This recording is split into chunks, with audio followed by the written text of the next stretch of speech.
Anselmo in LA got some really big projects, and we were just on a panel last weekend, and you were just quoting billions like it was going out of style. Yeah, I know. And very long horizon though, and so those numbers will, tick up. Absolutely. So are you doing in LA for some of these projects what San Diego has done, starting early with your partners and other stakeholders to maybe go through these processes faster? No, absolutely. We have to do that. And actually, I'll give some credit to Mike Marcus here, because many years ago when we started working on recycled water projects, you could probably remember the term toilet to tap, right? Mm-hmm. And that pretty much killed the entire program. And part of it was that we didn't do a good enough job in educating the stakeholders, the people that were benefiting from this project. I think Orange County learned from that, and they were very focused. And they spent a lot of time educating folks at the beginning. And I think that was a lesson that we learned the hard way, but then we also saw how it was done the right way. And we need to start early. I think that in LA, we have some humongous projects. Operation Next, which is what you're talking about, we're looking at over 30 projects in this program. We're talking about $16 to $20 billion of work. 16 to 20 billion. Yeah, with a B. So it's, it's a significant amount of money that we are going to be investing in our system. And we need to make sure that when we go out to do the CEQA documentation, that we've done as much work ahead of time as possible.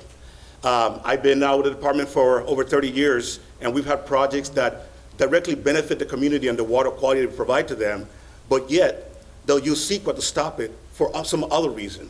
Like, for example, their view out of their house, when we're trying to cover a reservoir, for example. And we have to keep something in mind, too. CEQA is intended to be an equitable and inclusive process, right, to get public input. But when you keep it in these lawsuits and this extension on this, keep in mind, where's the money coming from? Our ratepayers. And when I look around in LA, we have a pretty large amount of disadvantaged community members in LA. And those are the individuals that now have to stick their hand in their pocket and pay our increased rates because we're fighting lawsuit after lawsuit after lawsuit. So I think that I believe CEQA maybe not has to be completely gutted, but refined. Find those areas where we can find a way to expedite it, still protecting the environment. And I think we all agree here that we want to protect the environment. But we need to do it in a way that it doesn't become a weapon to stop all progress. Let's keep in mind, too, we just came out of a drought. We know we're going to go into another drought sometime in the near future, more than likely. And we need to be ready with projects completed by then to tell our constituents, oh, we're still working on that project, wait another 20 years, it's no good. We need to be doing that now. And I think CEQA, if it can be refined, would be a big step in the right direction for us. Well, the Metropolitan Board member, I believe that's the hat you're wearing right now, because I know you wanted to say something. Actually, it was the Heal the Bay hat. Heal the Bay, okay. And, I think I'm glad that several people have now talked about early and authentic engagement with stakeholders. But it's not just about educating the public and these community groups about the work that you're doing. It's about listening to what they're experiencing in their communities. If you want to avoid litigation, you want to avoid big public campaigns against your project, go into communities early on before you've developed the project and ask them what they're experiencing. You might find ways to improve your project. They're going to have greater buy-in. But when you go in, when that project is at 75% design, and you're just checking off a box, you're going in and you're presenting all of your amazing engineering work, you're going to be up for a fight. So I can tell you, as someone who works for a community-based organization and has conversations with environmental justice groups all over the state, the biggest complaint that I hear from our partners is that the engineering community comes in once they've already figured out what they're going to do. It's not an authentic engagement. Please go in early and listen, don't just talk. And that's coming from an engineer. But speaking of engineer, the recipient of the Lifetime Achievement Award from USC, gatherer of global awards, Mike Marcus. Are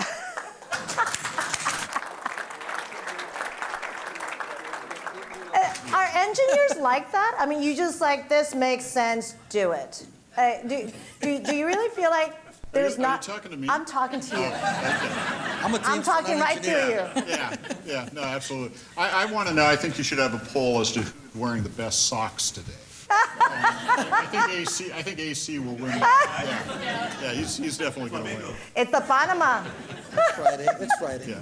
Well, You know, when it comes to CEQA, and I said yes, I do think that there does need to be some sort of reform.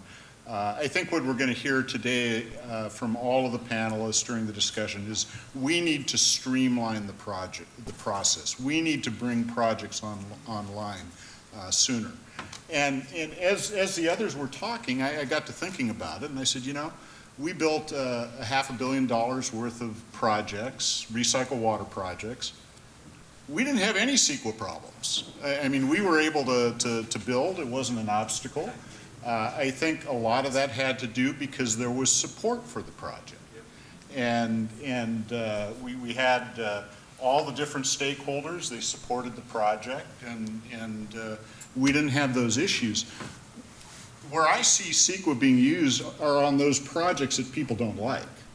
And you know, as an example, there are some projects, and there may be stakeholders that don't like the project, and the first thing they do is they drop a lawsuit. And they use contingent fee lawyers, and so there's no out-of-pocket cost to them. And that, I think, kind of stifles those projects and makes them more difficult to be able to build. So if we could have some sort of reform on CEQA, particularly on the legal end, there again, I believe, just like AC said, we got to do what's right for the environment. And we've got to go through and we've got to look at those things, and we've got to do those analysis and make sure that the environment is protected.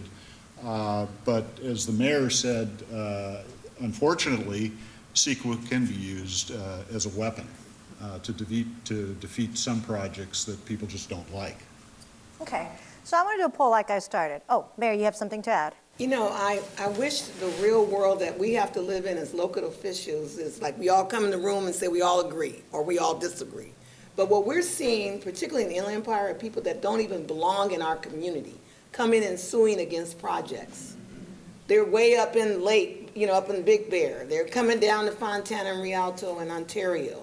They don't have a stake in the community. Then they promise the community, if you go against this project, we'll put new windows, new roof.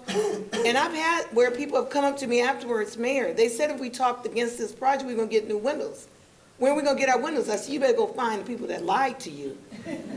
We have a lot of that going on. And they come into these areas and take advantage of the community and take those funds to other places. That's reality.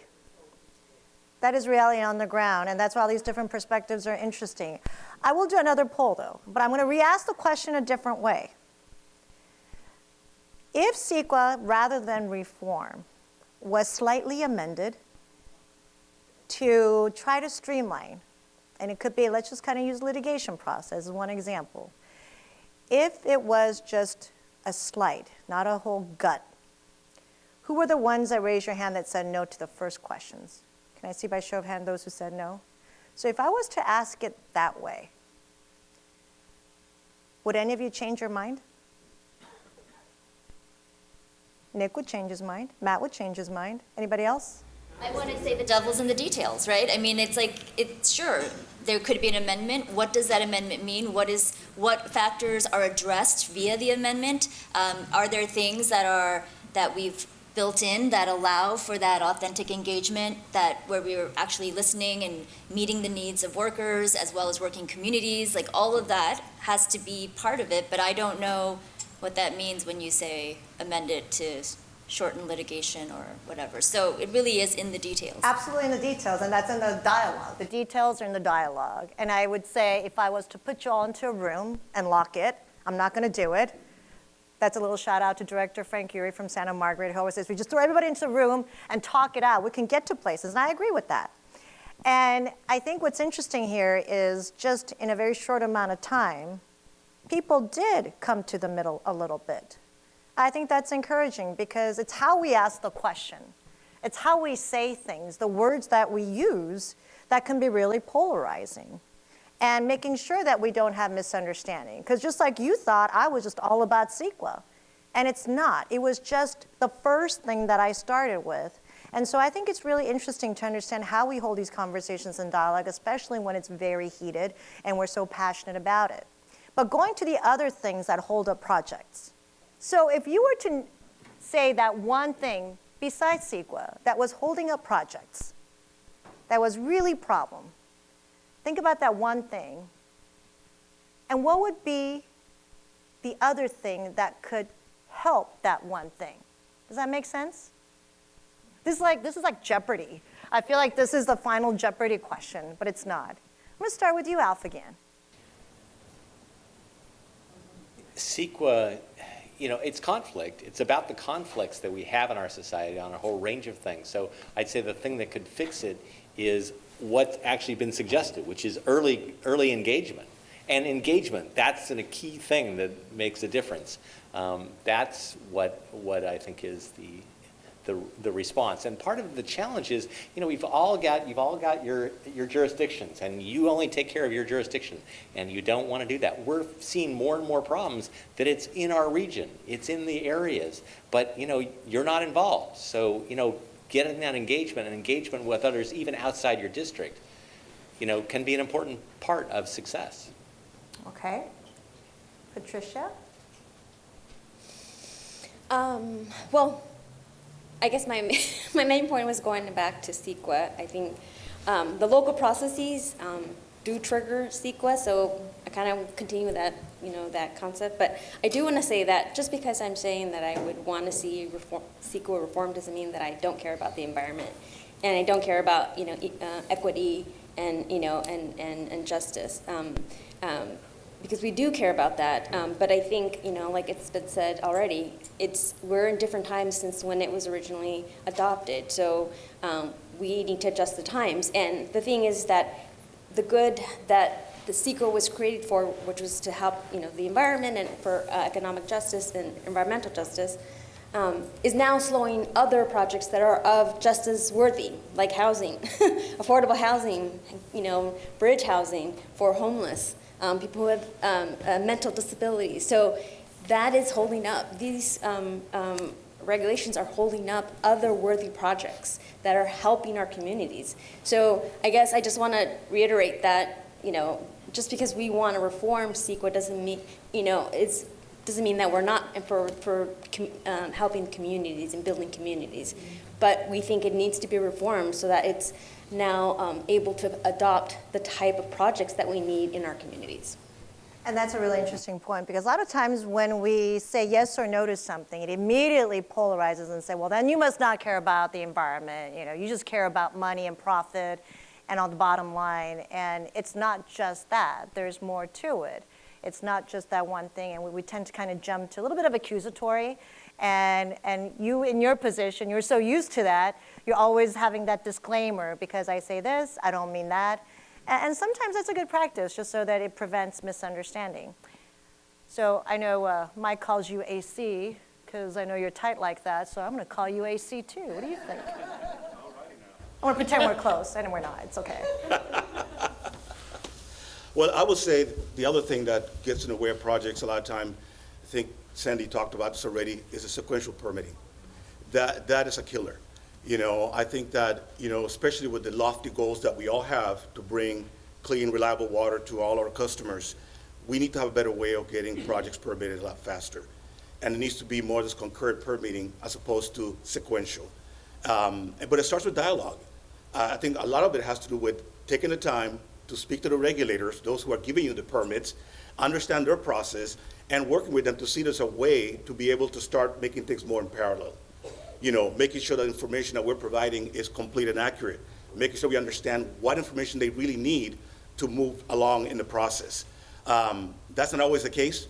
As you move from one agency to another, you feel like, you're going back to square one. And I think that that's an area where I think you see a lot of challenges. I've seen that in many of our projects, and I think many folks also probably would have the same opinion. Don't look, but sitting next to you is someone from those agencies that do permitting. Is that Eric? Yeah. I believe the phrase permitting hell was used, and What does that make you, Eric? The Dark Lord? it makes me permitting hell personified. Water rights is known for how long it takes to get through that process. It can take decades. And so in thinking about that and kind of knowing this question was coming, is it walk down the line a little bit, trying to scratch my head. What would I say? Would it be, my first thought was data, actually, because you start to dig into some of the permitting delays, and it is data and lack of it, especially on the water rights side. We're still a paper-based agency. I say this all the time now, and if you want to find out about a water right, you have to come to the records room in Sacramento and look in our giant Rolodex machines that you rotate around. We have stacks of them in our records room. It's hard to get to that information, right? That does lead to delays, but I actually think it's people.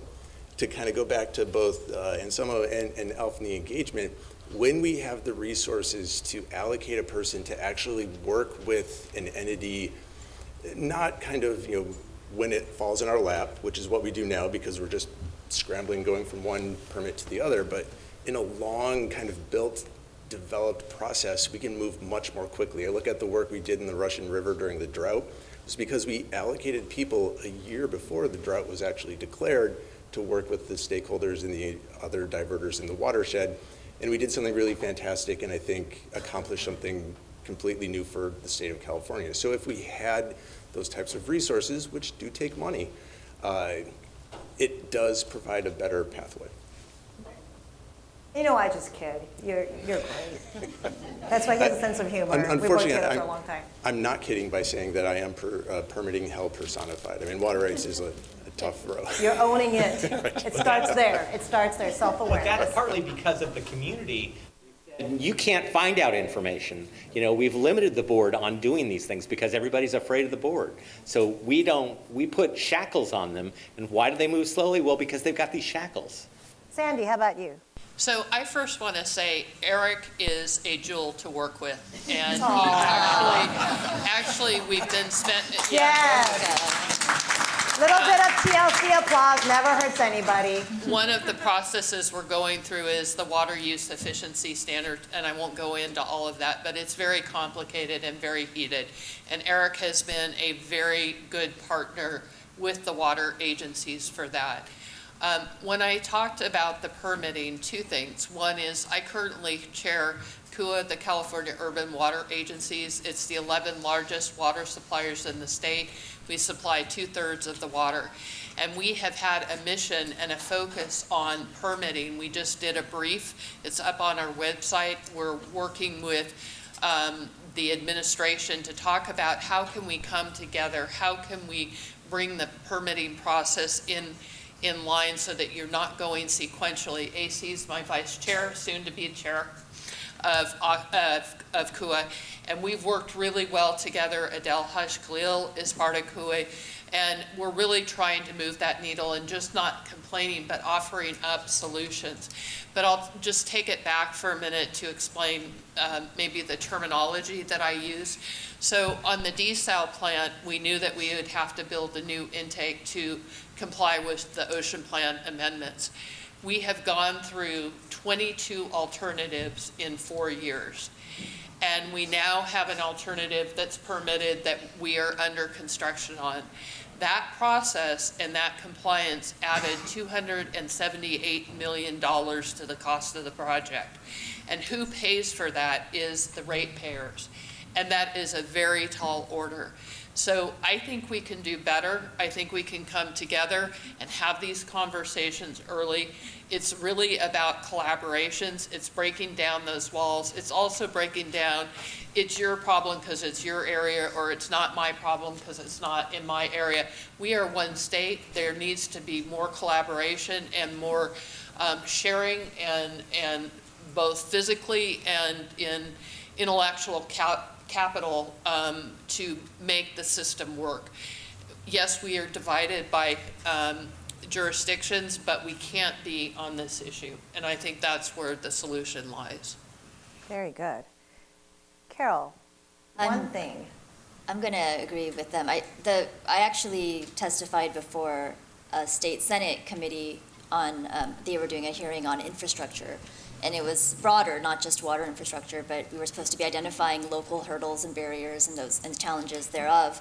And frankly, it really is the bureaucratic process, how labyrinthine it is, how long and arduous it can be, and how opaque it is for lots of folks. And the other thing that I think that we see a lot across all agencies that do infrastructure, not just water, is the lack of capacity, right? Like the fact that we don't have people who are who have the knowledge and the skills and the experience to be able to navigate these processes cleanly and with others in hand, and have the dedicated time and resources to be able to do it. It's really a capacity issue for many, many local jurisdictions. And so that is where the collaboration really could become a place that we could, again, augment and amplify what we do know, what we do have, and you know, best practices is to work together and share information and knowledge and just get it done. So I agree.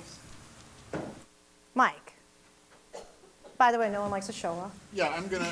We never had any problems with anything. okay. Everybody loves their process. I'm just kidding. Just pipe down. I'm going to steer away a little bit from the permitting. Permitting is an issue, and I think no one can top what Sandy said.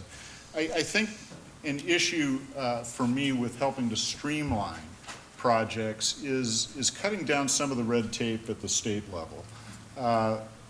The mayor spoke about all this money that's coming out from the federal government, and there is a lot of money. They threw that all to the state board, and the state board is distributing that through the SRF program. So we got all this money that's coming in that's been here for about 9 months, or I don't know how long, a long time, and none of it, projects have applied and none of it has come out. And there just has to be a streamlining of that process, the distribution of the funding, and I'll use SRF because that's where all the money is. It used to be, you know, and they look at environmental, so they look at CEQA, and that's normally not an issue on these types of projects, and they look at the engineering, and then they look at the economics. And they used to have kind of a streamlined economics where you kind of pre-qualified. If you'd had an SRF loan before, and then you had a new submission, they didn't really have to look at the financial that long, so it helped streamline the issue. They don't have that anymore. And what we're seeing is legal coming in at the last minute and throwing hurdles in, and it's just, it's broken right now. And that process, particularly with all this funding that's coming out, needs to be fixed and needs to be fixed immediately. Because we've got applications in and we're building projects. We're moving ahead with the projects before we have the funding. We have applications in. We're hoping that there may be some retroactivity as to when we started the project and still might be eligible for the funding. But in order to get projects built, it's kind of an all of the above type of approach, I think. If we can incrementally streamline the CEQA process, if we can incrementally streamline the permitting process, the funding process, we're going to build projects more quickly. And so that would be my comment, June. Great. Ernesto. I've got the CEQA PTSD, so I'm not going to beat that dead horse. However, in Orange County, in Huntington Beach, it wasn't CEQA that killed the desal plant after 20 years of permitting, re-permitting, et cetera. It was the Coastal Commission that killed that project. So let's not forget that there's multiple agencies that are looking at it, and I sat through a lot of those painful hearings and testified. And so you go to the Water Regional Quality Board, and it's one level of scrutiny and a lot of the same questions. Then you go to Coastal Commission, same level of questions, the same level of scrutiny. And it's like, gee, didn't we just cover all those requirements, check those boxes back there? Then you go to State Lands Commission, same thing. By the time you're done there, you got to go back and reapply for your permit back at the Coastal Commission or Water Regional Quality Board. And it's all the same sort of scrutiny they're going through, and they've checked the boxes and they've mitigated and they've fixed and whatever. On the other hand, I think on the issue of talking about early engagement, there's a pretty neat project we just partnered with, the OC Vibe in Anaheim.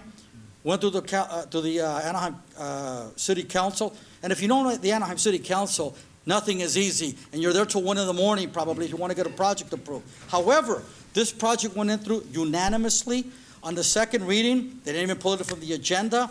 It was done very well. Why? Because Dan Young, Matt Hicks, and that whole OC Vibe team went out early and engaged years early on and talked to everybody, all those stakeholders, the community, everybody possible.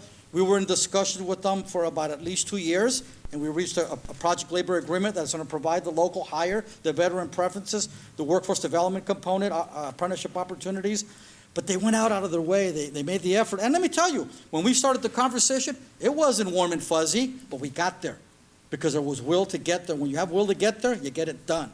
So, I mean, we're looking at it, I think, as to how do you deal with some of the bureaucratic elements, but also you've got to engage the community, the leadership, the stakeholders at all levels to make sure you get them bought in and they have their input. And they end up being not only stakeholders, they own it. They're engaged with it. They're protecting it after a while. And that sounds like what, Tracy, you said earlier about getting this early engagement, early dialogue, early buy-in. So from your perspective, what is that one thing? Well, I thought more people were going to say funding. We need a lot more money for water projects in the state. And I think the reason, my one thing, and I think the reason that we haven't been as successful, and Mayor Villaraigosa talked about this, is sort of governance and coordination issues. I mean, when I look at things that are holding up projects or holding up progress in this state, in LA County we have 200 water suppliers.